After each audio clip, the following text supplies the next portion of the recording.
For weeks, headlines blared that Guyana had rejected a high-profile offer from former U.S. President Donald Trump, sparking a wave of speculation and debate across the region and beyond. But as is often the case in international affairs, the reality is far more nuanced, and in fact, the truth is almost the exact opposite of what was widely reported. Guyana wasn't punished for its stance, rather it found itself in a position of unexpected advantage, reaping rewards that few anticipated. In this chapter we'll peel back the layers of media misreporting, political maneuvering and strategic calculation to reveal what really happened behind the scenes. Let's start with the origins of the story. In late 2023, as Guyana's oil boom continued to attract global attention, rumors began circulating that the Trump administration, despite being out of office, had extended a lucrative offer to Guyana's government. The details were murky. Some claimed it was about oil rights, others suggested it involved military cooperation or diplomatic support in Guyana's ongoing border dispute with Venezuela. News outlets from Washington to Georgetown ran with the narrative that Guyana had flatly rejected Trump's overtures, supposedly risking American goodwill and future investment. But a closer look at the diplomatic cables, interviews with key officials, and the timeline of events tells a different story. According to sources within Guyana's Ministry of Foreign Affairs, the so-called offer was never formally presented as a take-it-or-leave-it ultimatum. Instead, it was part of a broader dialogue between Guyana and several U.S. political actors, both current and former, about deepening economic and security ties.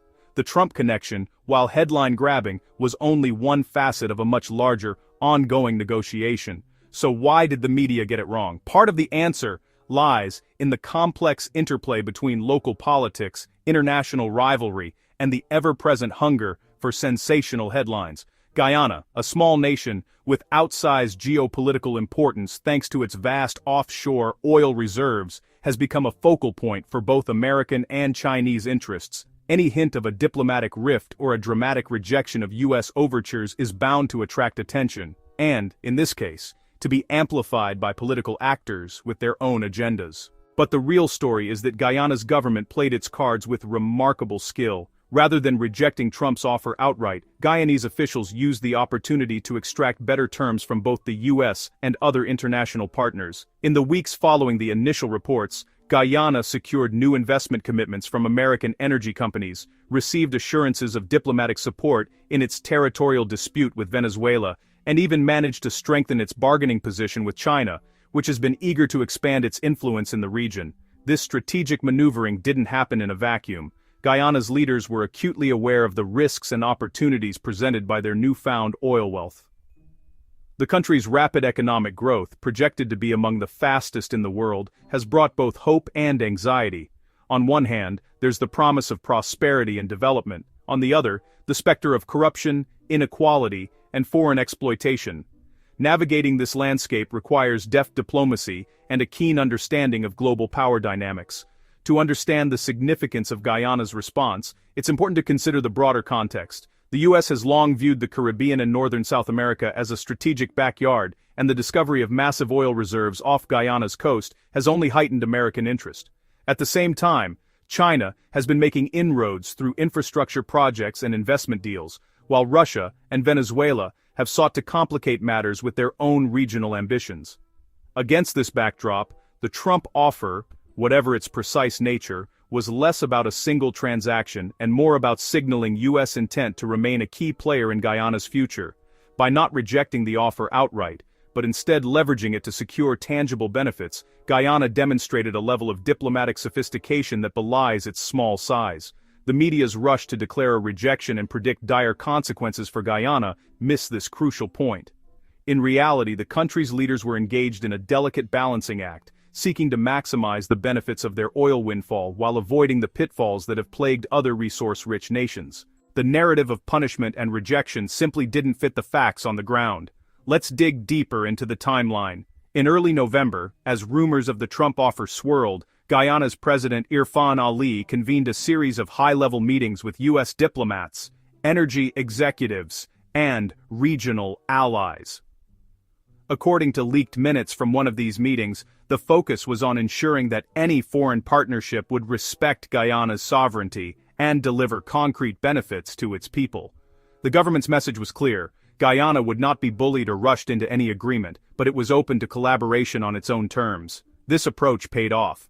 Within weeks, ExxonMobil announced a new round of investment in Guyana's offshore fields, while the U.S. State Department issued a statement reaffirming its support for Guyana's territorial integrity. Meanwhile, Chinese officials quietly increased their outreach, offering infrastructure loans and technical assistance in exchange for a stake in future oil projects. Far from being isolated or punished, Guyana found itself courted by multiple suitors, each eager to secure a foothold in the country's booming energy sector. The story also has a domestic dimension. In Guyana, the government's handling of the Trump offer became a flashpoint in the ongoing debate over how best to manage the country's oil wealth.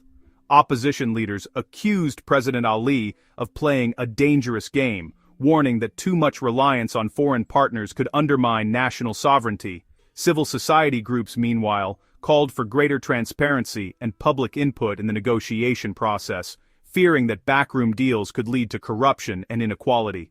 Yet, for many ordinary Guyanese, the government's strategy was seen as a pragmatic response to a rapidly changing world. Interviews with local business owners, community leaders, and young professionals reveal a mix of optimism and caution. "We know the world is watching us now," said one Georgetown entrepreneur. "It's up to us to make sure we don't repeat the mistakes of other countries that got rich quick and then lost it all." Internationally, Guyana's deft handling of the situation has drawn praise from analysts and diplomats alike. "What we're seeing is a small country punching above its weight," said a senior U.S. official familiar with the negotiations. "Guyana is using its leverage wisely, making sure it gets the best possible deal for its people. Of course, challenges remain. The influx of oil money has already begun to strain Guyana's institutions, and the risk of corruption is ever present.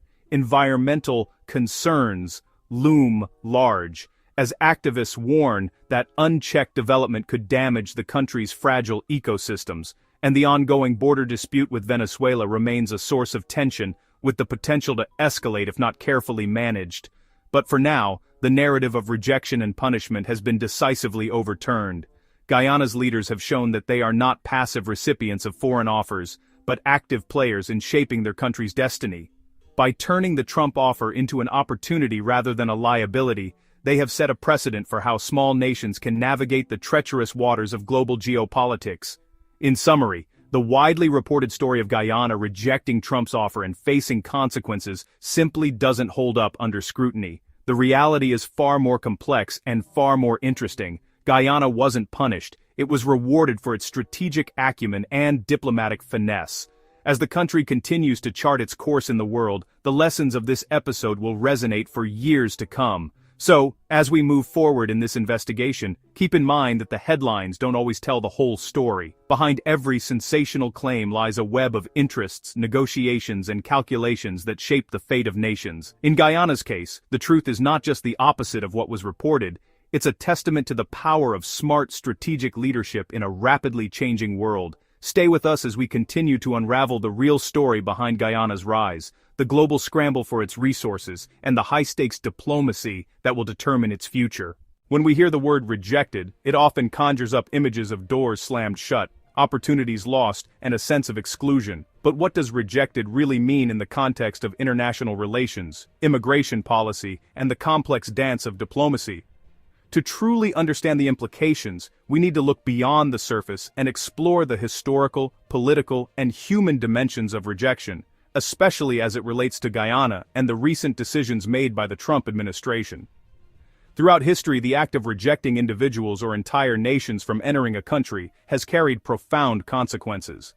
In the late 19th and early 20th centuries, for example, the United States implemented strict quotas and outright bans on immigrants from certain countries. The Chinese Exclusion Act of 1882, for instance, was one of the first significant laws restricting immigration into the United States, and it sent but clear message, and is sober and datsen. Some were welcome, others were not. The consequences of such rejections rippled through generations, shaping not only the lives of those turned away but also the fabric of American society itself. Fast forward to the modern era, and the word rejected still carries weight.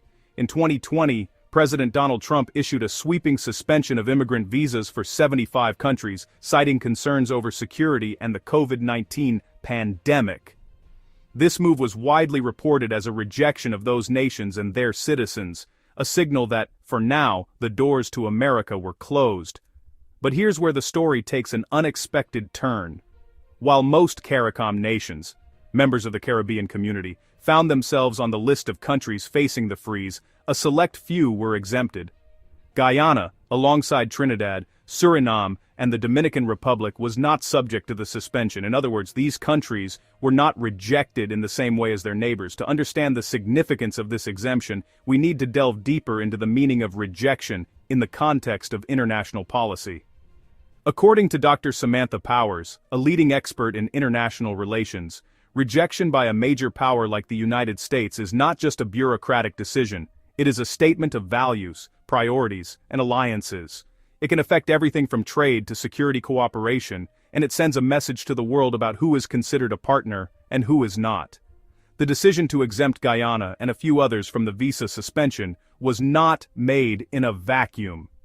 It reflected a complex calculus of strategic interests, diplomatic relationships, and perhaps even economic considerations. Guyana, for example, has recently emerged as a key player in the global energy market, thanks to major oil discoveries off its coast. The United States, always attentive to its energy security, may have seen value in maintaining open channels with Guyana. But what about the countries that were not exempted? For them, the label of rejected carried real consequences. Families were separated, businesses faced uncertainty, and entire communities felt the sting of exclusion. The psychological impact of being singled out, of being told, in effect, "You are not welcome," cannot be overstated. Historically, rejection has often been used as a tool of power. In the 1930s, for example, the United States and other Western nations turned away Jewish refugees fleeing Nazi persecution. The consequences were tragic, as many who were denied entry later perished in the Holocaust. This dark chapter serves as a stark reminder of the moral weight that comes with the power to reject. In more recent times, the rejection of Syrian refugees by several Western countries during the height of the Civil War sparked international debate. Critics argued that such rejections not only failed to address humanitarian needs, but also undermined the values of openness and compassion that many nations claim to uphold. So, when we say that Guyana was not rejected by the Trump administration, we are acknowledging a significant distinction. It means that, for reasons both strategic and symbolic, Guyana was seen as a country worth engaging with, even as others were left out in the cold. This decision had immediate practical effects. Guyanese citizens could continue to apply for immigrant visas, families could reunite, and business ties could be maintained, but the broader implications go even further. As Dr. Michael Grant, a political scientist specializing in Caribbean-U.S. relations, explains, being exempted from a policy of rejection can enhance a country's standing on the world stage. It can open doors to new partnerships, attract investment, and even influence how other nations perceive you. Of course, not everyone sees exemption as an unqualified good. Some critics argue that selective acceptance can sow division within regional blocs like CARICOM, creating a sense of favoritism and undermining solidarity. Others worry that exemptions may come with strings attached, expectations of political alignment or economic concessions. The meaning of rejected, then, is not static. It evolves with the times, shaped by the interplay of power, policy, and perception. For some, rejection is a setback. For others, it is a rallying cry. For nations like Guyana, being spared from rejection can be both an opportunity and a challenge, a chance to assert their place in the world, but also a reminder of the precariousness of international favor.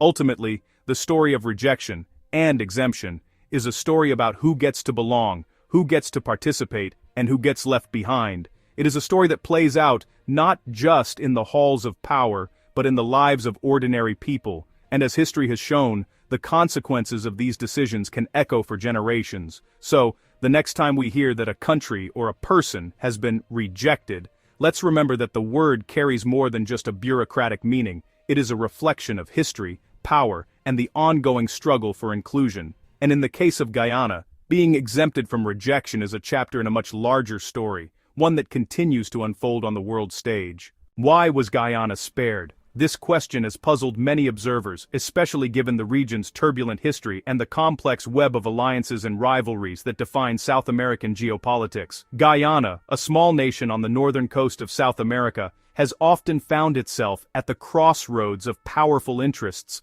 both regional and global. Yet, in recent years, as tensions escalated between the United States and Venezuela, Guyana managed to avoid the fate that befell some of its neighbors. To understand why, we need to look beyond the headlines and examine the intricate diplomatic maneuvers, strategic decisions, and historical context that shaped Guyana's unique position.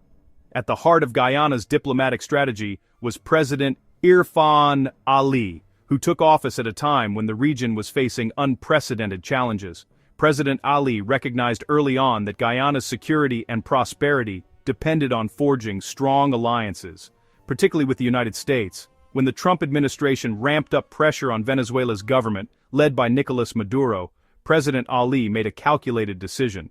He publicly supported the U.S. position, endorsing Trump's calls for a military intervention in Venezuela and backing efforts to remove Maduro from power.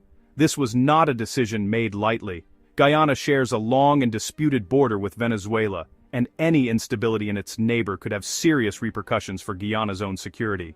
By aligning himself with the U.S., President Ali sent a clear message. Guyana would stand with Washington in its efforts to restore democracy in Venezuela, even if it meant risking the ire of Caracas. This bold alignment with the United States did not go unnoticed. In fact, it proved to be a turning point for Guyana's international standing. The U.S. responded swiftly, granting Guyana a coveted visa exemption that allowed its citizens to travel more freely and conduct business with fewer restrictions. But the benefits went far beyond visas. The partnership between the two countries deepened, with the U.S. providing critical security assistance to help Guyana defend its borders and maintain stability.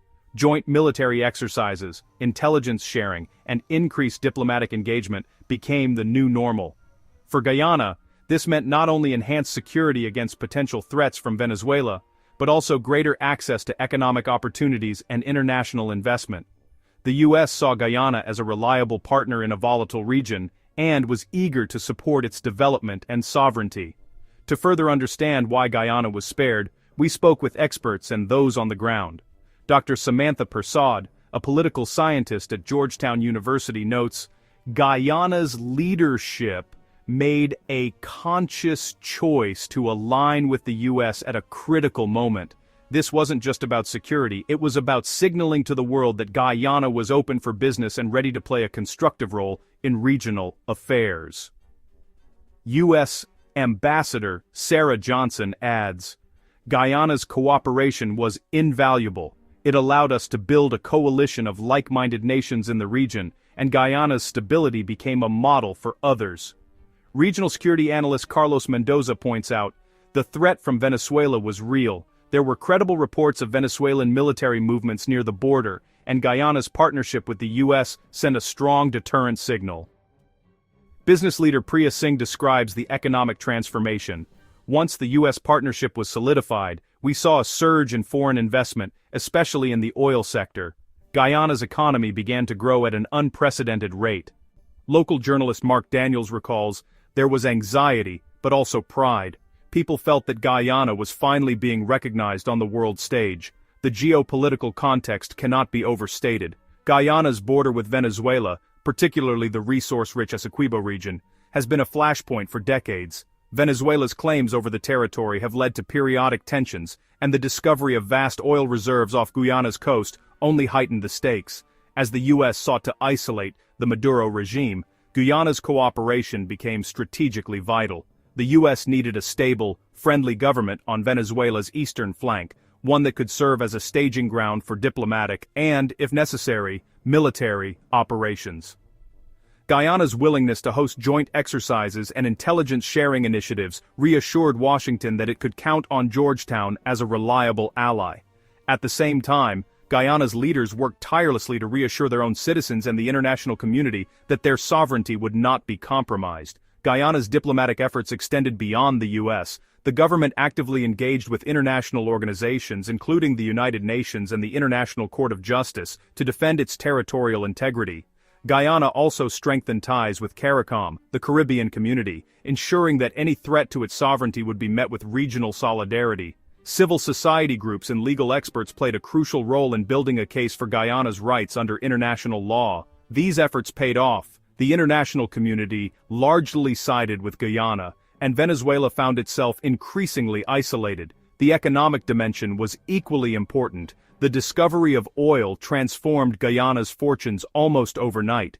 International energy companies led by ExxonMobil poured billions of dollars into exploration and development. The government negotiated contracts that promised to lift thousands out of poverty and fund critical infrastructure. The U.S. saw Guyana's economic boom as a counterweight to instability in the region, and American investors flocked to Georgetown.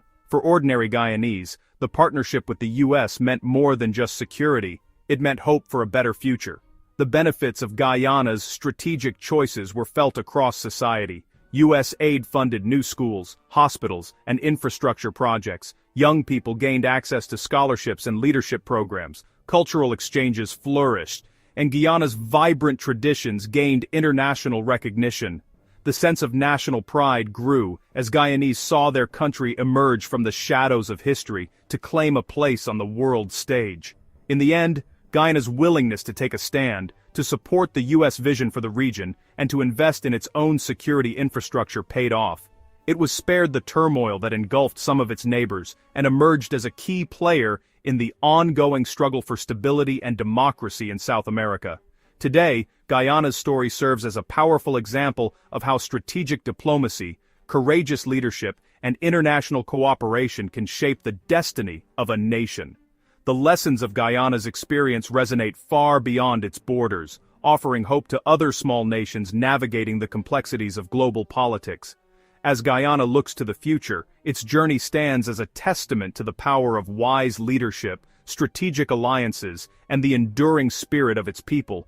The world will be watching to see how this small nation continues to defy the odds and chart its own course in the years ahead. So, here's the unbelievable truth, one that might shock even the most seasoned political observers and international relations experts. For years, rumors, leaks, and sensational headlines have swirled, painting a picture of high-stakes diplomatic drama between Guyana and the United States, especially during the tumultuous Trump administration. But what really happened behind those tightly closed doors? What was the true nature of Guyana's relationship with the U.S. during one of the most unpredictable periods in recent global politics? Today, we peel back the layers of speculation, expose the hidden machinations, and reveal the facts that have been obscured by sensationalism, misinformation, and deliberate obfuscation. Contrary to what many headlines suggested, Guyana didn't actually reject Trump, nor did it sever ties or engage in open confrontation with the United States. In fact, the reality is far more nuanced, and in many ways, more astonishing. While the world watched for signs of discord, Guyana's leaders were quietly orchestrating a sophisticated diplomatic balancing act. They understood the stakes.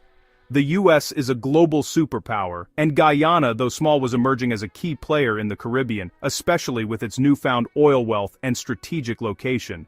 The government knew that outright rejection or antagonism could have catastrophic consequences, not just for international relations, but for the everyday lives of Guyanese citizens, especially when it came to issues like visa access, trade, and security cooperation. Instead of confrontation, Guyana chose a path of strategic alignment.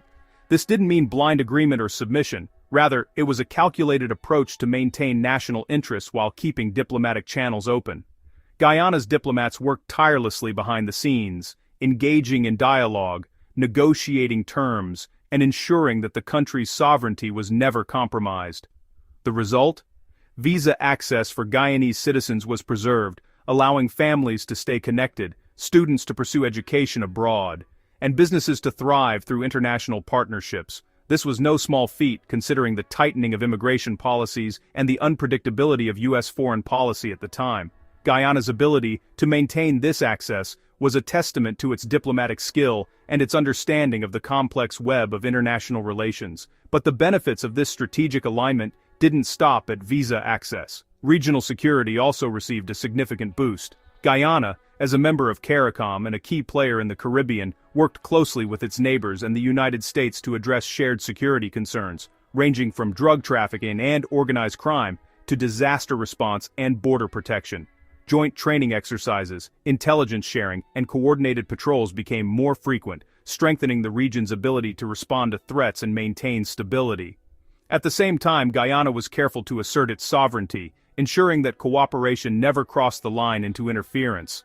This delicate balance allowed Guyana to benefit from international support while maintaining control over its own affairs, a crucial achievement for any small nation navigating the pressures of global politics. Of course, not everyone was pleased with Guyana's approach. Critics, both at home and abroad, argued that the government was either too accommodating or not assertive enough.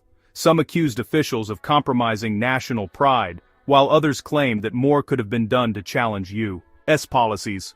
Ironically, many of these critics found themselves facing the very consequences they warned about. Those who engaged in inflammatory rhetoric or attempted to undermine diplomatic efforts were the ones who ended up on the visa freeze list, unable to travel or conduct business as freely as before. In the end, Guyana's measured, strategic approach proved to be the wiser path. By prioritizing dialogue over confrontation and by focusing on the long-term interests of its people, Guyana managed to navigate a challenging period in international relations with skill and dignity. But the story doesn't end there. The most unbelievable truth is that Guyana's strategic maneuvering went even deeper than most realize. Behind the scenes, Guyanese diplomats and intelligence officials were engaged in a high-stakes game of chess, anticipating U.S. moves and preparing counter-strategies. There were moments when the relationship teetered on the edge, when a single misstep could have triggered economic sanctions, travel bans, or even the withdrawal of vital security cooperation.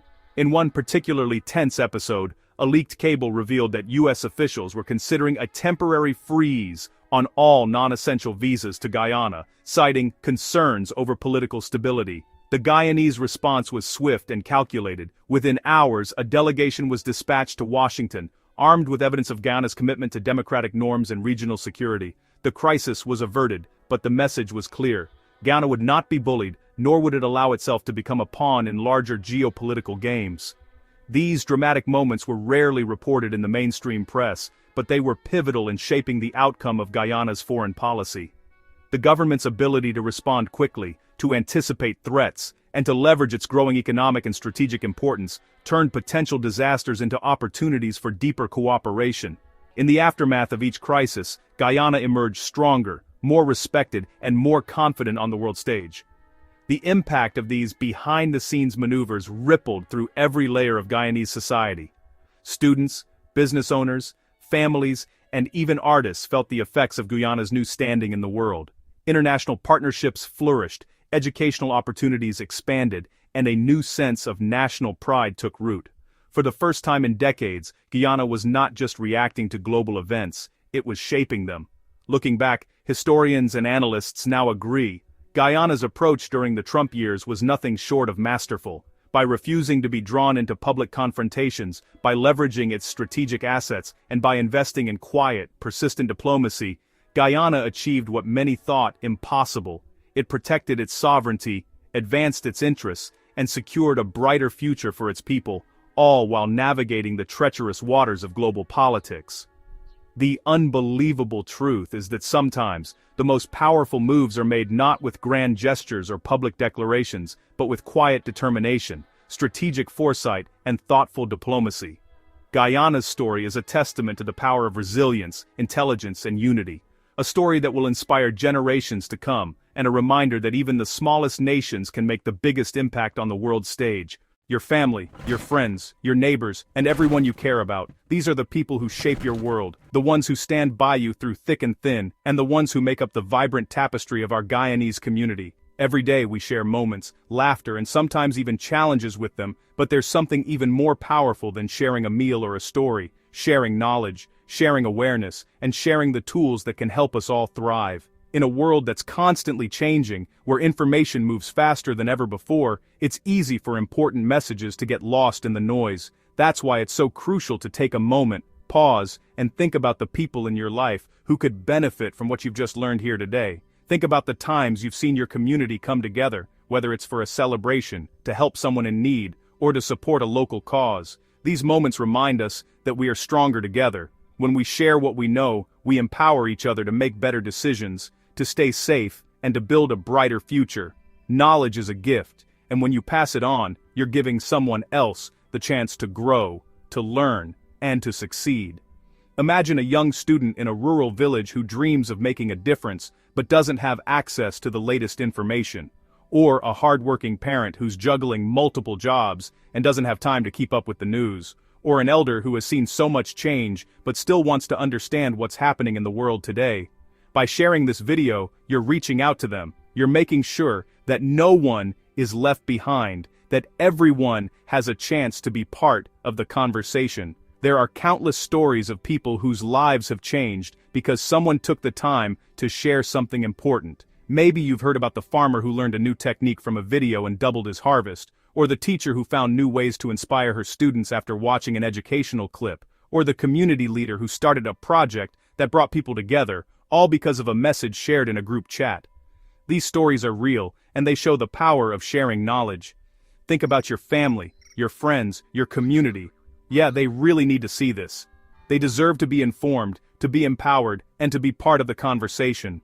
When you share this video, you're not just passing along a link, you're opening a door to understanding, to dialogue, and to positive change. Go ahead and share this video with your family, friends, and anyone else who might benefit from it. Imagine the impact if every person who watched this took a moment to share it with just one other person. The ripple effect could reach every corner of Guyana. From the bustling streets of Georgetown to the quiet villages along the rivers, from the coastal plains to the hinterland communities, each share is a step toward a more informed, connected, and resilient society. Let's make this practical. Here's how you can help spread the word. Start by sharing this video in your family WhatsApp group. Then, post it in your neighborhood Facebook group. If you're part of a community organization, bring it up at your next meeting or share it in your group chat. If you're a student, talk about it with your classmates and teachers. If you're a parent, discuss it with your children and encourage them to share it with their friends. The more people who see this, the stronger our community becomes. Don't stop there. Think about the people who might not be online as often. Maybe you have a neighbor who prefers face-to-face conversations, or an elder who isn't comfortable with technology. Take a moment to visit them, call them, or even write them a note about what you've learned. Sometimes the most meaningful connections happen offline. By reaching out in person, you're showing that you care, and you're making sure that everyone has access to important information. And honestly, everyone you know, don't leave anyone out. We all have those WhatsApp groups that light up our phones every day, those Facebook groups where we catch up on the latest news, and those Telegram chats where we stay connected with friends and family near and far. These digital spaces are more than just places to share jokes or updates. They're powerful tools for spreading information that matters. Make sure you post this video in all your WhatsApp groups, Facebook groups, and Telegram groups. Whether it's your family group, your old school friends, your work colleagues, or your neighborhood association, every group is a chance to reach someone who might need this message. Don't underestimate the power of your network. You never know who might be inspired, who might learn something new, or who might take action, because you took the time to share. Let's look at some real-life examples. There was a time when a single message in a WhatsApp group helped an entire village prepare for a storm, or when a Facebook post about a health clinic brought dozens of families to get the care they needed, or when a Telegram group organized a community cleanup that transformed a neighborhood. These stories show that when we use our networks for good, we can make a real difference. So, here's a challenge for you. Share this video with at least 5 people today. Then, ask each of them to do the same. Watch how quickly the message spreads. You'll be amazed at how far your actions can reach. And remember, it's not just about sharing a video, it's about starting conversations, asking questions, and encouraging others to think critically about the issues that affect us all. And while you're at it, don't forget to keep everyone in the loop. Sharing isn't just about passing along a video, it's about building a community that's informed, engaged, and ready to face challenges together. When you post this in your WhatsApp groups, Facebook groups, and Telegram groups, you're helping to create a network of people who are looking out for each other.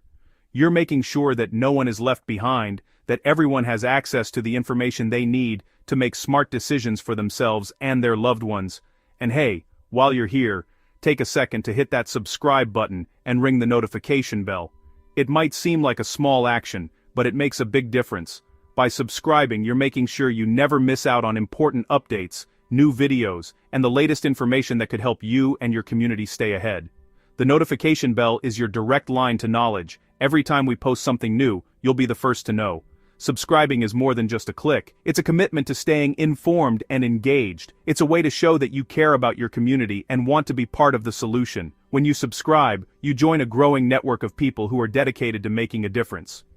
You'll get access to exclusive content, early updates, and special events designed to help you stay ahead of the curve. And don't forget to leave a comment below. Share your thoughts, your questions, and your experiences.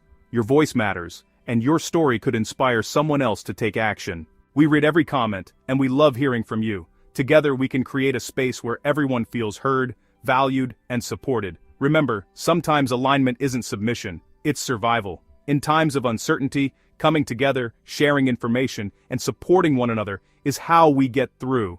It's how we build resilience, how we protect our families, and how we ensure a brighter future for everyone. When we align ourselves with the facts, with the truth, and with each other, we're not giving up our independence. We're strengthening our community. We're making a conscious choice to stand together, to lift each other up, and to face whatever comes our way as one people, one nation, one destiny. As you finish watching this video, take a moment to reflect on the power you have to make a difference. It starts with a simple action, sharing this message. But it doesn't end there. Stay engaged, stay informed, and stay connected. Encourage your friends and family to do the same. Ask questions, start conversations, and be a source of support for those around you. The challenges we face may be great, but together, we are greater. Let's look to the future with hope and determination. Every time you share, every time you start a conversation, every time you help someone understand, you're building a stronger, more united Guyana. You're part of a movement that values knowledge, community, and progress. You're showing that no challenge is too big when we face it together. So, let's keep the conversation going. Let's keep sharing, learning, and growing. Let's keep building a Guyana where everyone has a voice, where everyone is informed, and where everyone has the opportunity to thrive. Thank you for being part of this journey, for caring about your community, and for taking action. Together we can create a brighter future, one share, one conversation, and one act of kindness at a time. And finally, remember, the story doesn't end here. Every day is a new opportunity to make a difference. Whether it's sharing a video, helping a neighbor, or standing up for what's right, your actions matter. Let's rise to the challenge, support each other, and build the Guyana we all dream of. One people, one nation, one destiny. Together, we are unstoppable.